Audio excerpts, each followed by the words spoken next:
Well, folks, it's Constitution Day, and it's Constitution Day.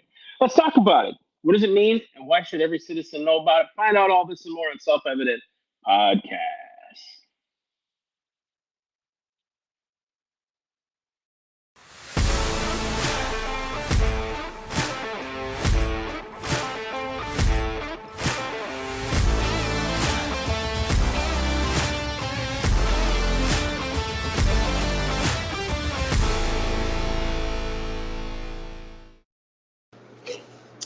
Guys, welcome to Self Evident Podcast. You got Massey, also got Mike, but he's in Texas and I'm in Texas and we're not together right now. He's got a lot going on, so he couldn't do anything. Forgive me, I had my headphones in. Guys, welcome to theselfevidenttruth.com. Theselfevidenttruth.com. You guys can find out more about what we're doing. If you guys want to find out more about what we're doing, go ahead and get online with us. Tell us what you're doing. You guys are amazing. Follow us on Instagram and Facebook. If you guys want to do that, that's so cool. You guys can also go on Rumble, BitChute, all that good stuff, and more. If you guys want to become a participant in what we do, please go to theselfevidenttruth.com, theselfevidenttruth.com, and you guys can find out more information about what we're doing, why we're doing it, and all that stuff. So there's a lot to cover today, you guys. What is the Constitution? Why does it matter to every American? I don't know if you guys noticed this, but in the last public debate that they had, the Constitution wasn't even mentioned by either candidate. Did you guys notice that? The Constitution wasn't mentioned at all in either one of the debates or the candidacies of these guys. And I think that's kind of wrong. Don't you think it's kind of wrong that they're supposed to uphold the document that they say they're supposed to uphold, but they're not upholding it? So we're going to talk about the Constitution. Why is it so important? And guys, again, comment down below what you guys want to see from us. Again, we're in Texas right now, so please be a part of that. Comment below where you're from, and thank you for tuning in. We're going to talk about the Constitution because it is September 17th, and it is Constitution Day. So we're going to go through some things about the Constitution that you need to know and why we need to study it, why it's important to know the Bill of Rights, okay? So first things first is, what is a Constitution? Why does a nation need it? I'll tell you why. You won't understand the Constitution of the United States until you understand the Declaration. The Declaration was the reason that we separated from Great Britain and wanting to become an independent nation. The Constitution is the what and the how of the nation. What is it? What is it supposed to do? So there's some very important things to know about the Constitution, and I'm just going to go through them right now. And I may write them down below here, so please don't judge me as I do this, because I'm typing all this by myself, and I'm trying to get it all done. Number one, the Constitution is very simple. It creates a government that puts power in the hands of the people. That's one thing that's overlooked about the Constitution. Nowhere in the Constitution does it give the authority to the federal government for what it's doing right now. The way that they're involved in schools, the way that they're involved in in families, the way that they're involved in the economic system, the way that they are, just the things that they're taking over, taxation, all these things were supposed to be prevented by a Constitution. As a matter of fact, the Constitution has nothing to do really with the citizen.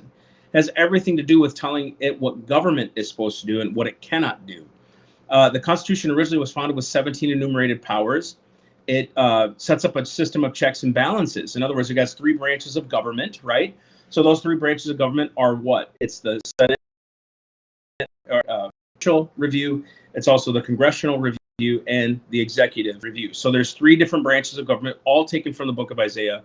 For the Lord is our judge, for the Lord is our lawgiver, and the Lord is our king. All those things. It divides power between the states. The states hold more authority than the federal government does. Plain and simple. Some of you may agree that we don't need a constitution. I don't agree with that. I don't agree with that thinking. I think we do need that. Some people that I know are on the side of getting rid of the stateism itself. Like, we don't need a government. We should just be ruled. And biblically, according to Romans 13, governments are needed. That's what governments are for and established. But if we were truly godly people, we wouldn't need an external government. We would have an internal government called our conscience under God. That's the way the Hebrew Republic was supposed to be. I'm sorry, the Hebrew nation was. But then they cried out for a king like other nations, and that's why God gave them King Saul, and then King David eventually, and all these other things. Let's see. Another point is it describes the purposes and duties of government. It tells us what they can and cannot do. If you go through all of them, as a matter of fact, I'm going to go through that right now. but I don't think you can see it. I don't think you can see my slides. I'm going to try to pull these up and see if I can pull them up in the slideshow here. But there's this whole presentation that I do on the Constitution itself. And the Constitution is very simple. It's a very simple document to follow. It's not very hard to do. And I wish we could do this more with people. Our state constitutions have more authority than the federal government does, and we don't even see that right now. And I think that's where we kind of miss all this stuff, is that we're not talking about what's really going on in government, and we're afraid to, in a sense, because hey, who's going to really believe us if we don't do that, or if we do that? I'm sorry. And so I'm looking at this going, what are the 17 enumerated powers that the Constitution was talking about? And I'll show you right now if I can find the daggum presentation. So another one of the things that it prescribes a system for electing representatives. One of the reasons that you see these presidential elections happen, notice how they're going the popular vote rather than the electoral college, and they want to do away with the electoral college. I'll tell you why they're doing that. It's a very simple reason that they're doing that. One of the reasons is if they can get the popular vote, that means we're now full-blown democracy. That's not what the founders intended, because the electoral college was because there was different sizes of states and they should be equally represented. One. The second thing is, because the majority of the people want something does not make it right, does not make it constitutional. We are a republic. We're based on laws, not majority rule. We're not a mob rule type nation. We're not a democracy. We are a republic, and a constitutional republic at that. And I think that's where we get this all messed up. I think a lot of people miss the point of that. We're not a governmental system that solely runs on the will of the people. It actually has to conform to the laws we've already written. And what you're seeing right now, can I just be honest with you guys? We're seeing that the president now holds a ton of authority, and that's not where we want the authority. We don't want it in the hands of a government. We want it in the hands of the people. But the people, when they become immoral, that's what happens. Especially with the Constitution itself, it outlines the rights and the freedoms of the people. If you look at the Constitution itself and what it's meant to do and why it's meant to do it, you'll understand more and more that the Bill of Rights was written to protect individual rights. It was not written for the government to infringe on those rights. Let's just go through them real quick. Everybody knows the First Amendment. Congress shall make no law respecting what? An establishment of religion, or prohibit its free exercise thereof. And what is that? What did that first line say? Congress shall make no law. That phrase right there goes for all 10 of the amendments of the Bill of Rights. All 10 of them. Congress shall make no law. We're not supposed to infringe on the freedom of speech. We're not supposed to infringe on the freedom of the press. We're not supposed to infringe on the right to peaceably assemble and petition the government for redress of grievances. We're not supposed to impede on the rights of gun ownership and the right to protect yourself and the right to bear arms. That Second Amendment was important. The Fourth Amendment, we look at the Fourth Amendment, the right to unreasonable searches and seizures and the right to privacy. All that stuff was supposed to be protected by government. But now the government has done more to impede on my privacy than any organization, than any online website, than any bank record could ever do. They know everything about you. They're watching this podcast right now, probably the NSA and the TSAs and all that other crap. They're infringing on everything you do. They want to know how much money you have in your bank account. If you spend more than $600 or take in more than $600, they want to tax you to death. They've now gone so far beyond the scope of what they were meant to do that we need to understand it so that we know how to effectively fight against it. So we know how to effectively stand against it as well. And I think a lot of people really don't know what to do. They don't know how to stand against these things. And I, like many of you, think, how can we stand against this stuff? What can we do to stand against this stuff? And it's very hard. I'm not going to lie to you. This is scary stuff. This is scary stuff, what's happening in our nation. It's scary stuff when you see how much has been eroded, all in the name of, well, just sit back and don't do anything. Don't, try not to rock the boat. And one of the unique things about the Bill of Rights is, number one, it was a declaration of rights, but it was a list of prohibitions against the federal government when they couldn't touch your rights. That's why they wrote the Bill of Rights. It was a compromise they made to make sure that government couldn't impede on the basic rights of man that God gives. Right now, what are rights? You're hearing today they have a right to an abortion. They have a right to education. They have a right to a job. They have a right to health care. You do not have the right to take money from me to get what you want. The right to life requires no money from you at all. Welfare, that's why people are like, yeah, it does the welfare system. Well, the question is, should we have a welfare system? Comment down below. Should the government be in charge of welfare, or should that be in charge of with the churches and the people? And before you comment that, oh, the church doesn't do it, you're full of crap, because in 2017 alone, the church dealt out 200 and almost $20 billion worth of welfare. So don't tell me the church ain't doing it. And we would probably delve out more if the government wasn't taking 50% of my taxes to go do what they do, right? So yes, we do benevolence, and that's wrong. And a 40% tax rate on small business. You're right, Michael. Thank you for that. I'm going to show his comment right here. And the 40% tax rate on small business, that's just absolutely ridiculous. For what? Gender surgeries for, that's exactly right. You're right. You nailed it. But the second reason we had a Bill of Rights was the founders didn't want the federal government to be a watchdog over the states' duty to protect individual rights. They wanted the Bill of Rights to make sure that the states held that authority to make sure that we have the rights that we have. So you have to understand that the reason the Constitution was written to make sure that the federal government wouldn't go so far out of scope that they left their original mission to protect us and protect our rights. Okay, comment down below what you think of that. Do you think that the government is too big for its own britches? Do you think the government's too big for its own britches?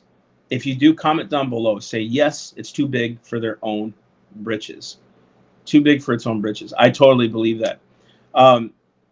In all what we do here, in what we do as a ministry, self-evident, what we're trying to teach people is the Constitution is a framework that built our nation, that made sure that the Bill of Rights was protected and secure. It made sure that we could be governed by ourselves. We didn't need an external government telling us when to eat, what to eat, how to raise our kids, all those other things. It was meant for us to continue to do those things. If you're on YouTube land, thank you for watching. You guys are amazing, because I can only see the number of people on, but I can't see who's on what channel and what they're doing.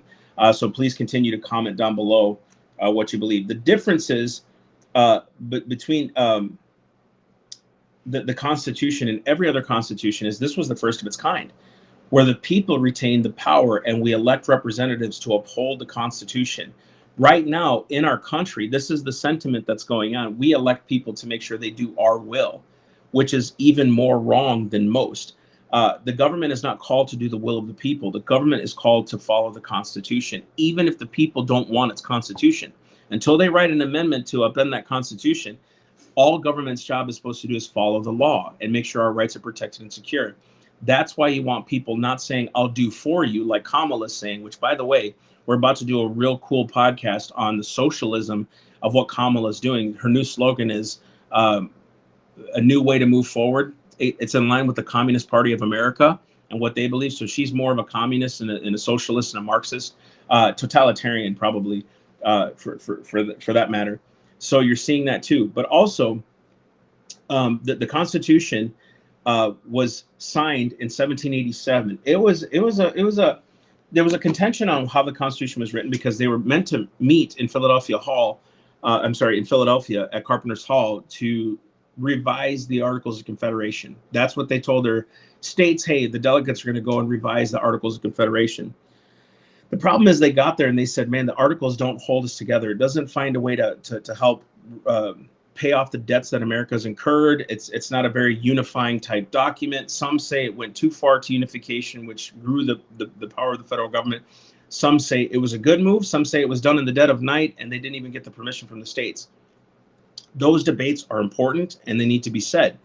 But all that proves is men are men and men have sinful ways. And I believe they did the right thing.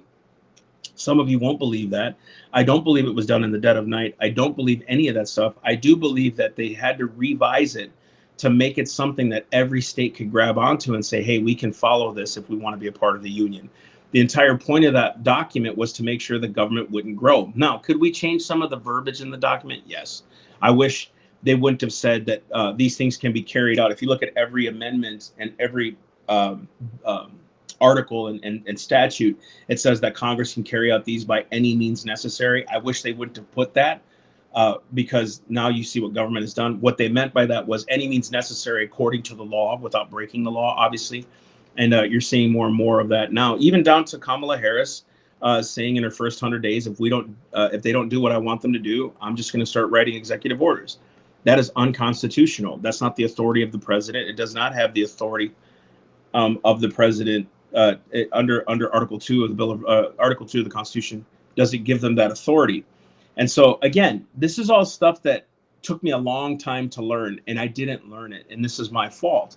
I was never taught this, and maybe you guys can help comment on this. I was never taught some of this stuff that I'm teaching you guys now. I didn't know anything about the Constitution or the law or politics or anything like that.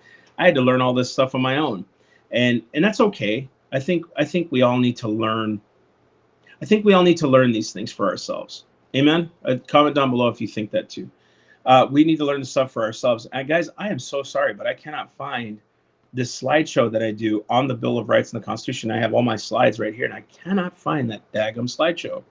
I thought I had it pulled up, and apparently I did not. And I'm so sorry for that. I'm just trying to find it. So just give me a second here as we roll into this. Now, here's another fact about the Constitution that you may know or you may not know. The Constitution was almost days away from dissolving. We almost did not have a Constitution. What was happening was nobody could agree on anything. I mean, you try to get 55 guys in a room to agree on anything.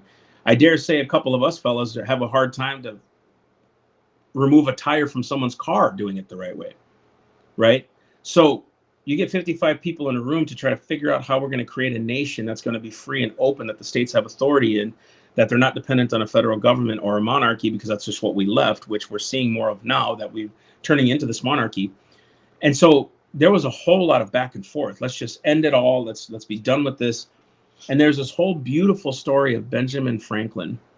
And Benjamin Franklin came together with and kind of spoke on the floor. And it was a really cool prayer what he prayed. And he basically said that he was praying before God and said, look, in the beginning of the contest with Great Britain, we had daily prayer in this room for God to illuminate our understandings. That's what he said. We wanted God to illuminate us. And so when we got together, we started to pray about our nation, about our country, and about separation from Britain. We wanted to separate. And God was gracious to us, he said. And God met us at that point. And God totally met us at that moment and said, hey, this is what I want you to do. He said God was gracious. And then he says this, but have we now forgotten that powerful friend? Have we not forgotten who God is? He said, I've lived, sir, a long time. He said, and the longer I live, the more convincing proofs I see that God governs in the affairs of man. He said, and if a sparrow cannot fall to the ground without its notice, is it probable that an empire can rise without its aid? He said, we've been assured, sir, in the sacred writings that except the Lord build the house, the labor in vain that build it. He said, I firmly believe this, and I believe that without God's concurring aid, we shall proceed in this political building no better than the builders of Babel. So he basically said, we haven't prayed once in this whole process of the Constitution. We haven't sought the Lord like we used to when we were writing the Declaration and all those other things. We have not gone and said to the Lord, we need to seek you, right? Because that's not what they did. And so he went in and said, wait a second, what are we doing here, right? And so then he prays. They did it was like a little prayer service. They started to pray and they adjourned. And it took several weeks, but they got together and ended up eventually signing the Constitution of the United States that we know now, the Constitution. And so I'm going to break this down for you. And I hope you guys can see this. I think we can share screens now. This whole thing is so cool. But I think we can share screens now, which is great. So you guys just bear with me, okay? Maybe I can't. Maybe I can. Maybe I can't. So anyways, I'm just going to have to show you here. They have 3 branches of government. That's what the Constitution says. I'm almost done, you guys. It won't take too long. The judicial. Let's go with the judicial first.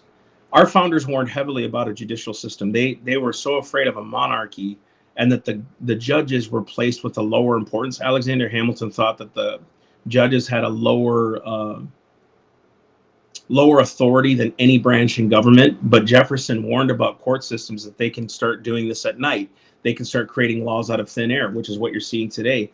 And the responsibilities of the judicial branch are they interpret the law, they resolve legal disputes between private parties and between private parties and the government, and between different branches of government. That's their job. They do a check on the legislature. They strike down laws that are unconstitutional, which they're supposed to do. They're not supposed to create laws out of thin air like Roe v. Wade, taking prayer and Bible out of schools, those kinds of things. That is not their job. Okay. And the they check the executive. The chief justice presides over the Senate impeachment of the trial of president. They strike down unconstitutional executive orders or unconstitutional enforcement actions.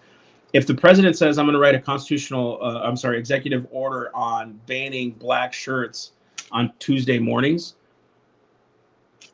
the Supreme Court has every authority to say, that's not even in your purview, bro. You don't even have that authority. So they're going to strike that down. And the president can't carry that. But what happens when the Supreme Court and the president are in cahoots? You notice how they're talking now is that President Trump stacked the courts, and, he just wanted, that's why they want to do a judicial review, to remove judges. And that's what they're calling for right now. Isn't it funny, though, when the justices were liberal, nobody said anything? So crazy, isn't it? Here's another branch, the legislative branch. It's very simple. Their responsibilities are simple. They create federal laws, they appropriate money, they approve treaties, and they declare war. When's the last time America has declared war? Can anybody comment down below? When's the last time America has declared war? Can you guys write that down below? Anybody take a guess on that?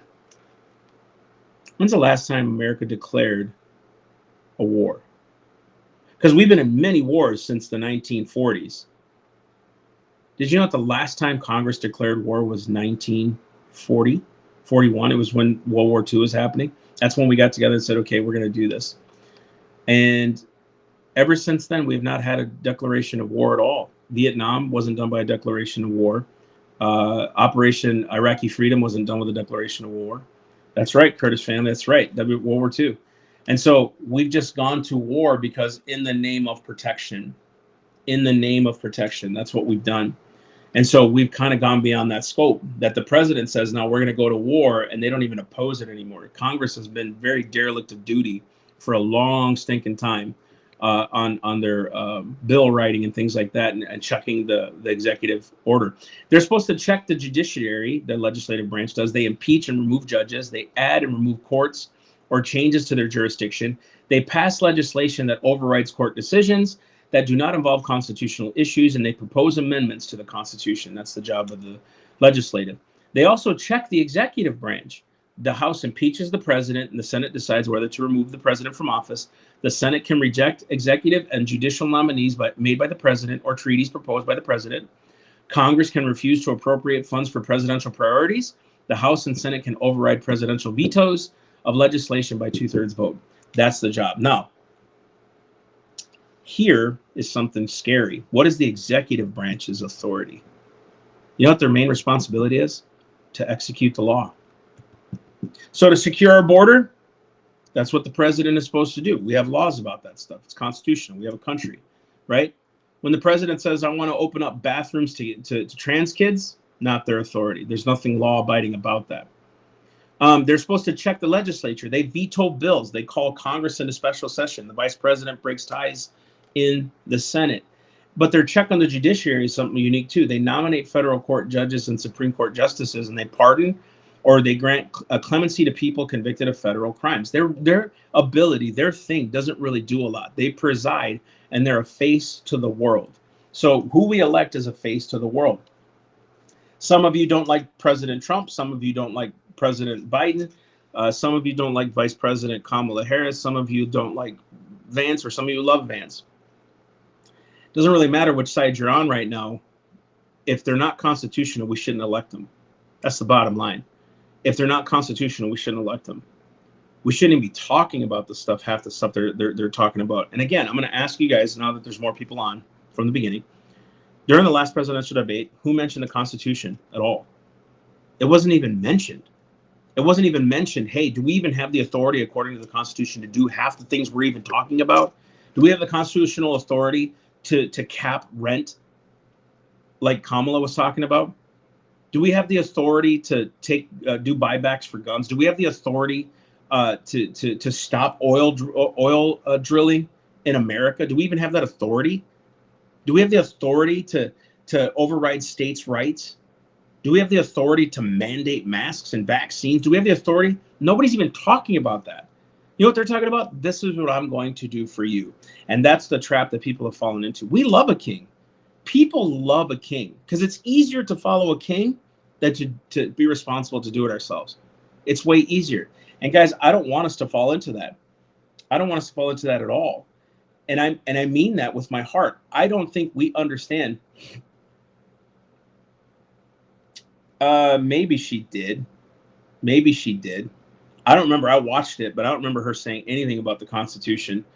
I'm talking about mention the Constitution. And you're right. Maybe she did about Trump not being constitutional. But I'm talking about where it's like, hey, we're going to reduce the size and scope of government.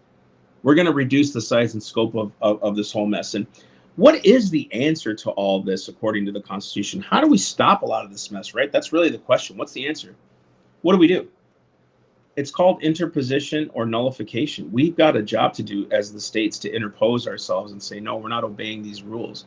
Articles 9 and 10 of the Bill of Rights, it's the enumeration of the Constitution of certain rights shall not be construed or to deny or disparage others retained by the people. And the powers not delegated to the United States by the Constitution or prohibited to it by the states are reserved to the states, respectively, or to the people. What we did not delegate to the federal government is reserved to the states. And we're not seeing that even talked about anymore. What does the word interposition mean? I'm almost done here. It means we're an intervenient agency. It means the state, when the federal government comes down, if you guys remember Ron DeSantis, Kristi Noem, Greg Abbott just did it about the border here in Texas when they stood against the federal government and said, you know what, you're not going to come into my state and tell me what to do. I'm going to protect my state. That's called interposition. That is their rightful duty. They're supposed to tell the federal government, no, you're not doing that here. And more governors need to have that kind of backbone. You know what I mean? But what happens when your governor's corrupt, right? When you have a corrupt state? Well, you're going to see the fruit and effect of it. You see the fruit of it in Michigan. You see the fruit of it right now in Minnesota. You see the fruit of it in California. You see the fruit of it in Oregon. You see the fruit of in Illinois and Chicago and all these other places. What happens when our governments are corrupt and they don't follow a system of law? They become despotic, right? What happens when they do that? It's an intervenient agency as the interposition of a magistrate in quieting sedition. It's simply put like this. There's an old hymn that talks about Jesus interposing his precious blood over my sin. Old hymn. I think it's Rock of Ages. That means the blood of Christ interposed for me against the wrath of God that came against me because of my sin. The wrath of God was fully upon me. God was reaching out to me. I kept rejecting him through my sin. Christ then, when I received the death, burial, and resurrection of Jesus, when I believed on that, his blood came in and atoned me. It forgave my sin, washed me clean from my sins. His blood interposed and came in front of me, became the guardian of my soul now. He became now I'm his now and he is mine. And it interposed against the wrath of God. Now God sees me as he sees Christ because Christ is now evidently in my heart, set forth and crucified before me, like Paul said. So that's the best way to describe interposition. The state must interpose on the behalf of the rights of man against a federal government that becomes tyrannical. That's what interposition means. So like, here's a good analogy. My buddy Jake used to use this one a lot. Interposition really means this too. Let's say I own a pit bull. Why does anybody want to own a dog? To protect their lawn, right? That they protect their yard, they protect their home. That's what typically a dog is for, unless you have one of those kick me dogs that just barks for no reason. Comment down below if you hate kick me dogs, and if you have a kick me dog, forgive me, but it's true. When I have a pit bull, I buy that pit bull because I wanted to protect my yard, right? But because I put the dog in the yard, does that mean the dog has all authority? No. I've delegated some authority to that dog to protect it against an invader, an intruder, right? But it doesn't have all the authority. Who holds all the authority? I do. That's the citizen. Number two, is the pit bull, because I've given him some authority, does he become the lawgiver? No. I'm still the lawgiver. God is the lawgiver to me, right? Just because I gave it some authority does not mean it takes over law. Number three, is the dog, my pit bull, the boss? Because I gave it some authority? No, quite the opposite. I'm still the boss. I've only delegated some authorities to the dog. When does the owner of that dog need to interpose?